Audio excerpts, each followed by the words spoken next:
From ITN News at 10 with Julia Somerville.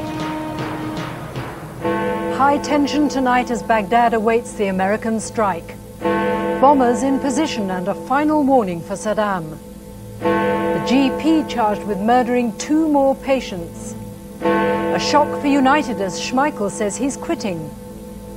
And an absolutely fabulous bash for the Prince's 50th. Good evening. The Foreign Office today warned all Britons in Iraq to get out immediately, describing things there as dangerous. Holidaymakers were also being brought home from Israel. The United States and Britain were again both threatening military action against Iraq. The Defence Secretary George Robertson calling it a sad inevitability if Saddam Hussein didn't back down on the arms inspections. Saddam's Deputy Prime Minister Tariq Aziz said this evening he saw no light at the end of the tunnel. Our Middle East correspondent Julian Mannion reports from the Iraqi capital, Baghdad. Kissing their country's flag, the schoolchildren of Iraq know that another confrontation is on the way. Today, gunshots marked the end of the school week for young Iraqis who may soon see their country hit once again by US and British airstrikes. The words of their chant, "Saddam, we are your soldiers." Tension has mounted another notch with the departure of more UN personnel. There are now only around 50 UN staffers left in Iraq, all of them engaged in humanitarian work. The weapons teams are gone. And Baghdad has received the clearest of warnings from countries it hoped were allies. Meeting in the Gulf, 8 Arab states, including Saudi Arabia and Egypt, have told Saddam Hussein to resume cooperation with the weapons inspectors and warned him that he will bear full responsibility for what happens if he doesn't. But Iraq's Deputy Prime Minister Tariq Aziz gives no sign that his government is ready to back down. He says that Iraq has complied with 7.5 years of weapons inspections and blames US President Bill Clinton for the crisis. Because he and his government are the problem, not Iraq, not the president of Iraq. Deputy Prime Minister, 8 of your brother Arab nations have today asked you to resume full cooperation with the UN weapons inspectors. In simple terms, are you going to take their advice? Well, with all respect to what they said, if they are sincere in dealing with this situation, they should criticize the United States. Though there was no direct answer to my question, there was no hint of any change of policy either. The clock is now ticking towards US-led airstrikes, and the Iraqi leadership seems in no mood to make the sort of climb down that might halt them. Baghdad remains outwardly calm. Queues for petrol are the only obvious sign of concern. But in private there is worry, even fear. Above all, there is resignation, for these are people who are powerless to change their fate. Julian Mannion, News at 10, Baghdad. Well, no sign of climb down by Iraq then, and no sign of any compromise by the Americans. The Pentagon said people were fed up with Saddam's cat and mouse games and warned Baghdad that any military strikes would be significant. This report is by our diplomatic editor, Robert Moore. In the United States, a decisive shift from rhetoric and threat to imminent military action appears underway. At dawn in North Dakota, B-52 bombers left their home base. These giant aircraft are armed with air-launched cruise missiles, and soon what the Americans are calling their Air Expeditionary Force, including stealth fighters, will be ready to strike Iraq. Suddenly, the prospects for diplomacy appear bleak. Even as the UN Secretary-General Kofi Annan reached New York tonight, having cut short a trip to Africa, there is not even the whisper of a diplomatic solution. See, I'm literally straight from the airport, and I need to inform myself, talk to the Security Council, the members, to understand what's happened in my absence. What he is finding out tonight is that for President Clinton, the question is increasingly not if to attack, but when. Some suggest tonight is unlikely because the US will not want to launch a missile strike on a Friday, the day of prayer in the Muslim world. In reality now, with the UN weapons inspectors having been evacuated, on-the-ground verification of Iraq's disarmament is over. Britain is joining the US in saying that if Saddam Hussein will not allow Iraq to be disarmed from within, then it will be by force. If we allow him to develop those weapons, if we allow him to have the military capability to threaten his entire neighborhood, then we will all pay a price for it in the world. It may seem a long way away, it may seem an argument that's very remote from people, but it's a very real one. We cannot allow him to go back on his word. And amid those warnings, the Pentagon has now provided President Clinton with a wide range of options in terms of the scale and the timing of an attack. Already in place is the carrier USS Eisenhower and 7 warships capable of firing cruise missiles at Iraqi targets. The Air Expeditionary Force, including those B-52 bombers and those stealth fighters, will be ready to fly missions by this weekend. And within 10 days, by November the 23rd, the second carrier group, currently in mid-Atlantic, will arrive. The target will come as no surprise. American cruise missiles are likely to hit bases of the Republican Guard, like at Basra and Mosul, as well as key defense locations around Baghdad. Also high on a target list will be those industrial sites, like Muthana and Fallujah, where Iraq may still be developing biological and chemical weapons. This time as well, ground forces are being stationed in Kuwait. That's a precautionary measure to guard against any possible retaliation by Saddam Hussein. It is also being made clear that the attack, if it comes, will be very substantial. No more token punishment strikes, but a sustained attempt to destroy Iraqi military capability. The White House is saying much less about the wider questions. What happens when the bombing stops, and whether a battered Iraq may simply fragment and descend into chaos. Robert Moore, News at 10. Well, back to Baghdad now, and our Middle East correspondent Julian Mannion. Julian, do we take it then that the diplomatic route has been thoroughly exhausted now? Well, I'm afraid there's very little sign of diplomacy finding a solution. Instead, tonight there's a sombre feeling here that things are moving perhaps inexorably towards airstrikes. We had wondered if Tariq Aziz would use his press conference tonight to try out some kind of new idea, some new initiative. Instead, he spoke bitterly about the 7.5 years that he says Iraq has cooperated with the weapons inspectors, and he used the word disgusting to describe that experience. There really seemed very little sign that the inspectors are going to be invited back. Now, the Foreign Office here has warned all British nationals to get out, including journalists. You said earlier that there was an air of outward calm there, but presumably underneath there must be considerable tension. Well, obviously the Foreign Office announcement has raised tension, in particular among the journalists. There are a number of British journalists here, most of us staying just a short distance away at the El Rashid Hotel. Now, the El Rashid Hotel was itself damaged by a cruise missile strike in 1993, and on that occasion a hotel receptionist was killed and 2 journalists, not Britons, were injured. Obviously people are hoping that that sort of thing doesn't happen again, but on the other hand there is no sign tonight that I can detect of any of my British colleagues preparing to pull out. Julian Mannion, thanks very much indeed.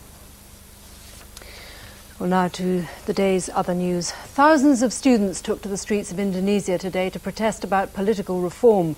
Riot police used water cannon and tear gas after they came under a hail of bottles and rocks in Jakarta.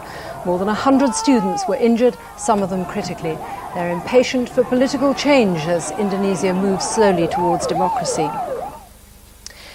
Harold Shipman, a family doctor from Hyde near Manchester, was charged with the murders of 2 more of his former patients, all women, when he appeared before magistrates today. He's now accused of 6 murders. Overnight, the body of another patient of his was exhumed, the 9th so far. Sue Saville reports. Dr. Harold Shipman was led from the police cells in handcuffs, filmed for the first time since his arrest 2 months ago. He's already appeared in court on 4 murder charges. Today he faced his 5th and 6th. Shipman's wife Primrose was at the court to see her husband formally charged with the 2 new offences.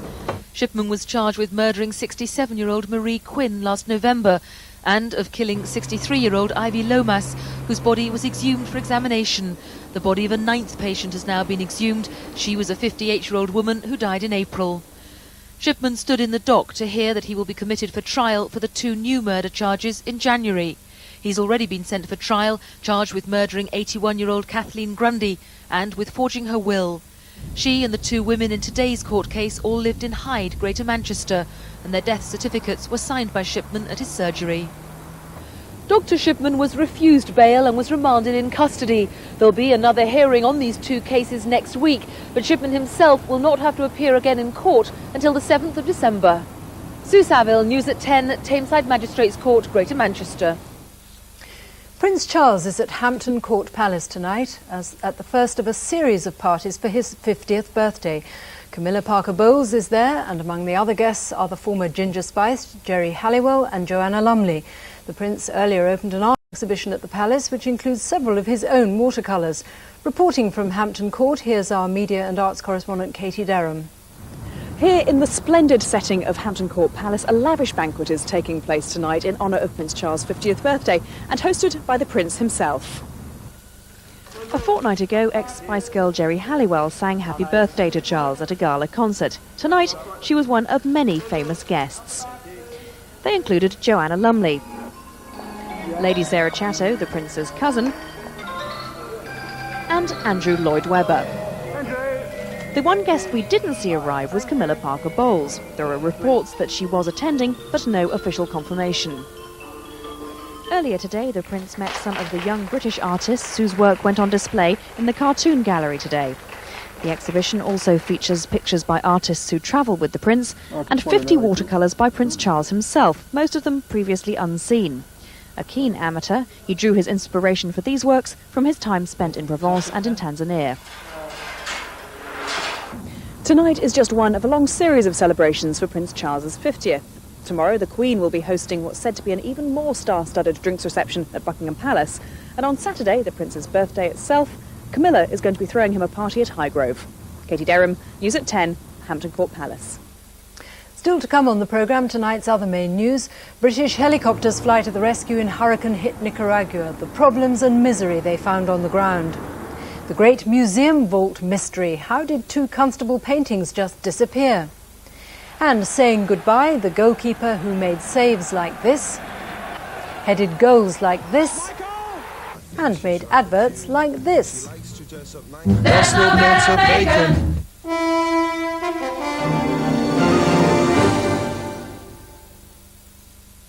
Wouldn't you and the people on your Christmas list be thrilled with a new Cellnet phone? Well, here's our brand new offer just in time for Christmas. Every new Cellnet customer who joins by the 31st of December and who joins our free first programme receives free quarterly refunds on calls. And in April, we'll send you a bonus cheque for £50 free for every phone you order. All you have to do is call 0800 40 50 30 and join by the 31st of December. Kwamemeza abantu bonke mandulo kumemeza abantu abadala kangaka webantwana kanisalalele nga umbiko wokufika wentokozo enkulu sabanye beshola sokulanda simemeze naswelinye inkosi yamakhosi inhle naso sonke masilandele khona sizophumelela. It was Christmas. Out of the freezing high street shone chocolate heaven, and inside, Thornton's Continental. Christmas wouldn't be Christmas without a box. Thornton's. Chocolate heaven since 1911. We're not just a band. We're a musical community. We've set up a youth band. Do you know what you're doing there, William? They're blowing new life into our old instruments. Through you, the National Lottery raises over £30 million a week for a range of causes, including £66,000 to buy transport and instruments for the GT Group band Peter Lee. Life's no rehearsal.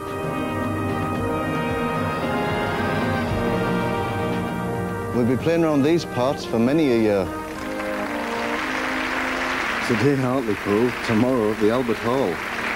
Maybe, just maybe. To find out how your area benefits, see Teletext page 377 or visit our website.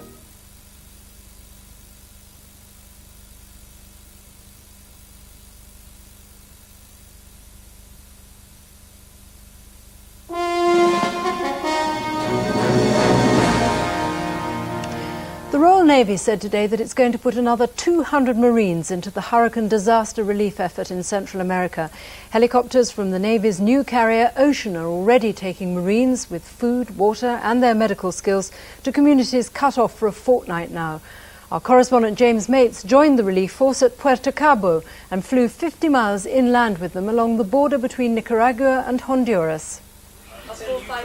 It is not what the Navy had expected. In the Caribbean to put their latest warship, HMS Ocean, through her paces, they've now found themselves coordinating the biggest disaster relief operation ever attempted by the British military. Ocean is a specially designed helicopter carrier. The 8 that she had in her cavernous hangars were exactly what was needed to get aid to the remotest regions of Nicaragua and Honduras.